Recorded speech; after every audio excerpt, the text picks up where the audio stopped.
अभी हमने back example में किया कि आप टेबल कैसे क्रिएट कर सकते हो, टेबल क्रिएट करते समय कैसे आप कंस्ट्रेंट्स लगा सकते हो। तो अभी हमारी एक और DDL कमांड है जो कि अल्टर है। अल्टर मतलब आपने अगर टेबल के ही स्ट्रक्चर को ऐड करना, चेंज करना है, मतलब कुछ नए कॉलम्स ऐड करने हैं, किसी एग्जिस्टिंग कॉलम को चेंज करना है, कुछ ना कुछ मॉडिफिकेशंस करनी है, तो आप अल्टर टेबल कमांड को यूज़ करोगे। इसकी हेल्प से आप ये सभी काम कर सकते हो। ठीक है, जैसे कि मैं अगर चाहूँ तो मैं नया कॉलम ऐड कर सकती हूँ। तब मुझे क्या करना होगा, मुझे लगानी होगी नया कॉलम, मतलब टेबल मेरा ऑलरेडी बना हुआ है इंस्ट्रक्टर, उसमें और बहुत से कॉलम हैं, लेकिन मुझे एक कॉलम और एड्रेस वाला नया लेके आना है। तो मैं लिखूँगी ऑल्टर टेबल, टेबल का नाम, ऐड लिख के कौन सा कॉलम, क्या उसकी डाटा टाइप, क्या उसका साइज, ये लिख के आप एंटर कर दो तो आपका नया कॉलम जो है ऐड हो जाएगा। आप एक करना चाहो तो एक, अगर आप चाहो दो तो आप दो भी ऐसे कोमा कोमा लगा के दो से ज़्यादा भी एक से ज़्यादा भी ऐड कर सकते हो। इसके बाद आपका आया बेटा, अगर आपने की नहीं लगाई, कि टेबल तो हमारा बना, कॉलम भी बना, की नहीं लगाई, तो आप की बाद में भी ऐड कर सकते हो। आप लिखो अल्टर टेबल, टेबल का नाम, ऐड कंस्ट्रेंट, कंस्ट्रेंट का नाम, कौन सी कंस्ट्रेंट, प्राइमरी की किस कॉलम पे, इंस्ट्रक्ट आईडी पे लगा दें। तो ऐसे आप कंस्ट्रेंट्स भी ऐड कर सकते हो। आप फॉरेन की को भी बाद में ऐड कर सकते हो। उसका मेथड हो गया आपका। और इसके अलावा अगर आपको टेबल को मॉडिफाई करना है, मतलब टेबल बना हुआ है, कुछ नया ऐड तो नहीं करना, पुराने वाले को ही चेंज करना है, तब भी आप अल्टर कमांड को यूज़ करोगे।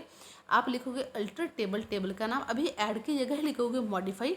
मॉडिफाई मतलब कि किस कॉलम को क्या डाटा टाइप, क्या साइज़, मतलब सपोज करो मेरे पहले साइज़ था 15, अभी मैंने क्या किया 20। ये होगी आपकी कमांड। ऐसे ही अगर आप कुछ कंस्ट्रेंट चेंज करनी है वो कर सकते हो। क्लियर है जी। अगर आपको कोई कॉलम या फिर कोई कंस्ट्रेंट ड्रॉप मतलब डिलीट करनी है, मेरा एक टेबल था जिसमें 5 कॉलम्स है, मुझे 2 कॉलम्स अभी डिलीट करने हैं, तब आप क्या लिखोगे, तब आप लिखोगे ऑल्टर टेबल, टेबल का नाम, ड्रॉप कॉलम, कॉलम का नाम, या फिर आप ड्रॉप कंस्ट्रेंट को भी कर सकते हो। जैसे यहाँ पे एग्जाम्पल में दिखाया है, हमने लिखा है alter table instructor drop column phone, और अगर एक से ज़्यादा कॉलम्स हैं तो आप गोल ब्रैकेट में कोमा लगा के भी दे सकते हो। नेक्स्ट आया, अगर हमें कोई कंस्ट्रेंट डिलीट करना है, मतलब टेबल रखना है, कॉलम रखना है, लेकिन उसके ऊपर लगी हुई प्राइमरी की मुझे अभी डिलीट करनी है, तो मैं इस वाले मेथड से उसको की को डिलीट कर सकती हूँ। ऐसे ही बेटा मैं फॉरेन की को भी डिलीट कर सकती हूँ। क्लियर है जी। ओके, तो अभी एक आया ड्रॉप प्राइमरी की के साथ लिखा है कैस्केड। कैस्केड मीन्स कि देखो, एक तो मैंने अकेला प्राइमरी की किया, लेकिन अगर वही वाला प्राइमरी की किसी और टेबल में एज अ फॉरेन की काम कर रहा है तो आप उसके साथ यूज़ कर सकते हो कैस्केड। क्योंकि आप पेरेंट टेबल की प्राइमरी की तब तक डिलीट नहीं कर सकते थे जब तक उसकी जो चाइल्ड वाले वैल्यू से वो डिलीट नहीं होती तब तक। और इसके बाद हमारा जो लास्ट तो नहीं बोलूँगी, ओके, इसके बाद जो हमारा टॉपिक आया इनेबल और डिसेबल। अगर आप किसी को मत सपोज कर बेटा, मेरा यहाँ पे एक टेबल है जिस पे ना मैंने रोल नंबर पे प्राइमरी की लगाई हुई है। अगर प्राइमरी की लगी है दैट मीन्स आप इसे नल भी नहीं छोड़ सकते, डुप्लीकेट भी नहीं छोड़ सकते। लेकिन एक स्टूडेंट आया अभी जिसने मैंने रोल नंबर अलॉट नहीं किया, लेकिन मुझे उसका रिकॉर्ड यहाँ पे स्टोर करवाना है, उसका नेम, एड्रेस, फ़ोन नंबर, ये सभी स्टोर करवाना है। रोल नंबर मेरे पास है ही नहीं, तो अभी मैं कर नहीं ना पाऊँगी, क्योंकि यहाँ पे तो मेरी प्राइमरी की है और प्राइमरी की यहाँ पे नल वैल्यू छोड़ने नहीं देगी, और रोल नंबर मेरे पास अभी है नहीं, यहाँ पे मैं इंसर्ट कर दूँ। तो बेटर है मैं एक बार उसे क्या कर दूँ, डिसेबल कर दूँ। डिसेबल मतलब मेरी प्राइमरी की लगी तो रहेगी, लेकिन अभी सिर्फ वो काम नहीं करेगी। अगर यहाँ पर मैं नल छोड़ के आगे वैल्यूज इंसर्ट कर भी दूँ तब भी वो कोई एरर मैसेज नहीं बताएगी, और वापस जब मुझे इनेबल करना है तो मैं उसे इनेबल लिख सकती हूँ।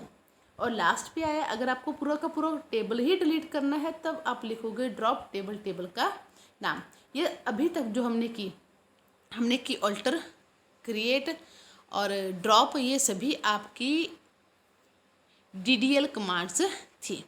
आप अपने ही टेबल का नेम चेंज करना चाहते हो तब आप लिखोगे ऑल्टर टेबल, टेबल का नाम, रीनेम टू, ठीक है, या डायरेक्ट रीनेम कमांड भी आप यूज़ कर सकते हो। ये थी हमारी DDL कमांड्स। इसके बाद बेटा अभी तक हमने ना टेबल के जो स्ट्रक्चर है सिर्फ उस पर काम किया। अब आई बात कि अगर मुझे टेबल में कुछ वैल्यूज़ इंसर्ट करनी है, अपडेट करनी है, डिलीट या सिलेक्ट करनी है, तो उसके लिए कौन कौन सी DML कमांड्स मैं यूज़ करूँगी। तो सबसे पहले आ गई मेरी इंसर्ट कमांड, जो टेबल में रोज़ इंसर्ट करने के लिए यूज़ की जाती है। एक समय पे आप एक ही रो इंसर्ट कर पाओगे, ये मैं पहले ही बोल रही हूँ। जो भी मेथड बताऊंगी सिर्फ एक रो आप एक समय पे कर सकते हो, दूसरी रो करनी है दोबारा से कमांड लगानी होगी। आप लिखोगे इंसर्ट इनटू टेबल का नेम, कॉलम की सीरीज दो, फिर वैल्यूज़ लिख के यहाँ पे आप वैल्यूज़ दो जो देना चाहते हो। ठीक है, अभी मैं आपको ना यहाँ पे 2 मेथड्स करवा रही हूँ वैल्यूज़ इंसर्ट करने के। ध्यान से एक बार चेक करना बेटा। एक मेथड तो ये है, मैंने लिखा इंसर्ट इनटू टेबल का नेम, यहाँ पे मैंने कॉलम्स नेम दे दिए। ठीक है, फिर वैल्यूज़ लिख के वैल्यूज़ दी। अभी बेटा जिस जिस वैल्यू के ऊपर सिंगल कोमा है दैट मीन्स वो मेरी var_char_2 वाली वैल्यूज़ हैं। इन टेबल कॉलम की जो वैल्यूज़ हैं वो var_char_2 होगी, इसमें टेक्स्ट है, इसके नंबर है, नंबर आप डायरेक्ट ऐसे दे सकते हो। तो अभी ना जो वैल्यूज़ इंसर्ट होगी वो इस सीक्वेंस में ही इंसर्ट होगी। 3rd column name 3rd value, 4th column name 4th value, 5th value. Clear है, तो इसी सीरीज़ में आप वैल्यूज़ दोगे। लेकिन अगर आप हमेशा ही यही सीरीज़ फॉलो कर रही हो जिसमें आपके जो टेबल बनाते समय आपने सीरीज़ ली, वेट एक बात समझा रही हूँ बेटा। अगर देखो जब मैंने टेबल बनाया तो मैंने कुछ टेबल ऐसे बनाए ना, पहला मेरा कॉलम इंस्ट्रक्ट आईडी होगा, दूसरा नेम, तीसरा डेट ऑफ बर्थ, चौथा पोस्ट, 5वां फोन। अगर मुझे इसी सीक्वेंस में वैल्यूज इंसर्ट करनी है तो मुझे बार बार वैल्यू की जो कॉलम्स की सीरीज़ है वो यहाँ पे लिखने की ज़रूरत नहीं है, ये मैं छोड़ भी सकती हूँ। लेकिन तब जब मैं जो टेबल की सीक्वेंस है अगर मैं उसी को फॉलो कर रही हूँ, ठीक है, अगर मैं उसी में ऐसे ही डायरेक्ट वैल्यूज़ दे दूँ क्योंकि वो सीरीज़ से अगर मैच हो रही है तो मुझे यही वाला मेथड फॉलो करना है। लेकिन अगर मैं कुछ चेंज करना चाहती हूँ, चेंज इन द सेंस कि मुझे पोस्ट की वैल्यू देनी ही नहीं, ठीक है, मुझे कुछ ना स्किप करना है, तो क्योंकि वो तो पहली वैल्यू पहले कॉलम में, दूसरी दूसरे में, तीसरी तीसरे में, चौथी वाली चौथे में लगाएगा, तो वहाँ पे दिक्कत नहीं आएगी। तब आप ये कॉलम की लिस्ट दो अगर आप नॉर्मल सीरीज़ से कुछ थोड़ा बहुत चेंज करके वैल्यूज़ दे रहे हो, वरना आप यही वाले मेथड को फॉलो कर लो।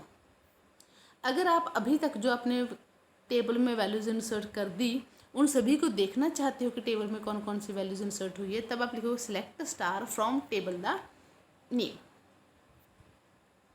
क्लियर है, ये था। आप जब वैल्यूज़ इंसर्ट करना चाहो तो इन्होंने बहुत से मेथड से आपको वैल्यूज़ जो है वो इंसर्ट करके दिखाई है।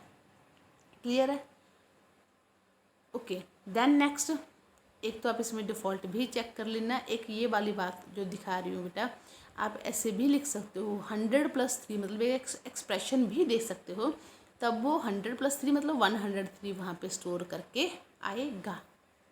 इंसर्ट विद सिलेक्ट अभी हमें ज़रूरत नहीं है, ये अभी हमारी हुई सभी इंसर्ट की कमांड्स।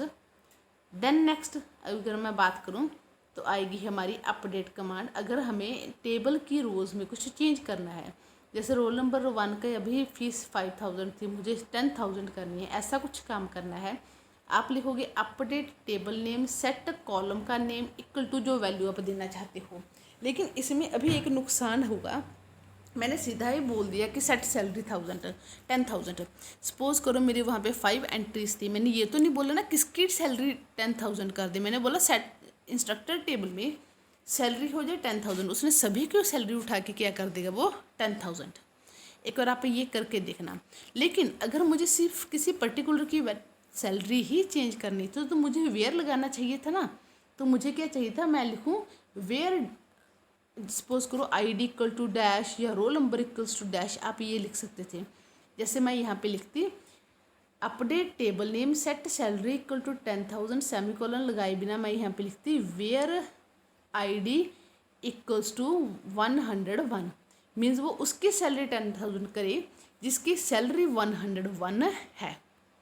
ये भी मेथड आप यूज़ कर सकते हो। अच्छा, यहाँ पे इन्होंने बताया कि अपडेट करें इंस्ट्रक्टर को, सैलरी सेट करे, सैलरी प्लस 5,000 मतलब जो पहले वाली सैलरी थी उसी में 5,000 और ऐड कर दे। कहाँ पे, जहाँ पे पोस्ट उसकी रीडर थी। आप ऐसे भी कर सकते हो, आप एक से ज़्यादा वैल्यूज़ भी सेट करके देख सकते हो। और अपडेशंस के बाद आप सेलेक्ट कमांड को यूज़ करके वापस से वो सभी वैल्यूज़ चेक करके देख सकते हो कि क्या वो वैल्यूज़ अभी चेंज हुई हैं या नहीं। क्लियर है जी। नेक्स्ट, अच्छा आप एंड और का यूज़ भी कर सकते हो। जैसे मैंने बोला कि अपडेट करें इंस्ट्रक्टर टेबल को, सैलरी वाली को पहले वाली सैलरी में 500 ऐड करके स्टोर कर दे। कहाँ पे? यहाँ पे एक तो पोस्ट लेक्चरर हो और एक उसका नाम अंशु है, सिर्फ वहीं पे वो चेंज करें। तो ये हो गया एंड के साथ साथ आप और भी यूज़ कर सकते हो। देन नेक्स्ट आ गया डिलीट। अगर आपने टेबल में से कोई रो डिलीट करनी है तो आप डिलीट को यूज़ करोगे। आप लिखोगे delete from table name where condition, जैसे मैंने लिखा delete from instructor where instructor I D equal to 103, जहाँ पे इंस्ट्रक्टर आई डी 103 है वो पूरी वाली रो को डिलीट वो कर दे। सभी रोज़ डिलीट करनी है बिना कुछ बोले तो मैं लिखूँगी डिलीट फ्रॉम इंस्ट्रक्टर, वो सभी रोज़ को डिलीट कर देगा। एक बार आप इसे छोड़ दो, वो अभी हमें टॉपिक कवर करना है। ठीक है जी। तो अगर आपको पूरी टेबल की सभी रोज़ डिलीट करनी है तब आप लिखोगे ट्रंकेट टेबल, टेबल का नेम। ये सभी अभी तक हम DML कमांड्स यूज़ कर रहे हैं। देन नेक्स्ट बेटा, यहाँ तक एक बार आप करके देखोगे, देन मैं उसके बाद एक्सप्लेन करूँगी आपको TCL स्टेटमेंट।